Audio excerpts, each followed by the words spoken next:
ଜୟ ଜଗନ୍ନାଥ। ଆଧୁନିକ ସମାଜରେ ମନୁଷ୍ୟ ବର୍ତ୍ତମାନ ଜଗନ୍ନାଥଙ୍କୁ ନେଇକି କଣ କଣ ସବୁ କରି ପକାଉଛନ୍ତି, ବଡ଼ ଦୁଃଖ ଲାଗୁଛି।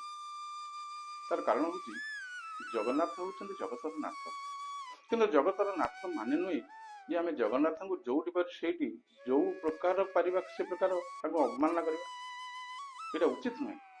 ଫଳରେ କଣ ହଉଛି ନା ଜଗନ୍ନାଥଙ୍କର ଯୋଉ ସଂସ୍କୃତି ରହୁଛି, ପରମ୍ପରା ରହୁଛି, ବା ଜଗନ୍ନାଥ ଯୋଉ କହନ୍ତି ଚଳନ୍ତି ପ୍ରତିମା, ସେ ଯୋଉ ତାଙ୍କର ଗୋଟେ ଆଧ୍ୟାତ୍ମିକ ଭାବ ମଣିଷ ମନ ଭିତରେ ରହୁଥିଲା, ସେଇଟା ବର୍ତ୍ତମାନ ଧୀରେ ଧୀରେ କମି ଯାଉଛି।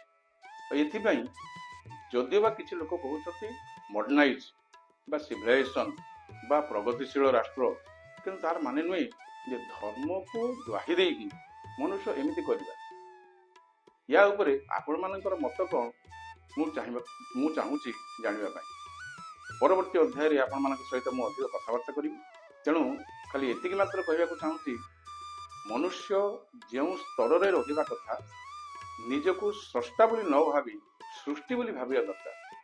ଯଦି ବା ସେ ସ୍ରଷ୍ଟା ହେବାକୁ ଚାହୁଁଛି, ତା ପାଖରେ ସେତିକି ଆଧିଭୌତିକ ଚିନ୍ତାଧାରା ସହିତ ଐଶ୍ୱରିକ ଶକ୍ତି ଏବଂ ନିଜର ନିଷ୍ଠା ପ୍ରଗାଢ଼ତା ଏଗୁଡ଼ିକ ରହିଲେ ସେ ହୁଏତ ଆଗକୁ ବଢ଼ିପାରେ ଏବଂ ଧୀରେ ଧୀରେ ତାର ମାନବିକ ଚିନ୍ତା ଶକ୍ତିରୁ ସେ ବର୍ତ୍ତମାନ ଦୈବିକ ଶକ୍ତି ଆଡ଼କୁ ଗତି କରିପାରିବ।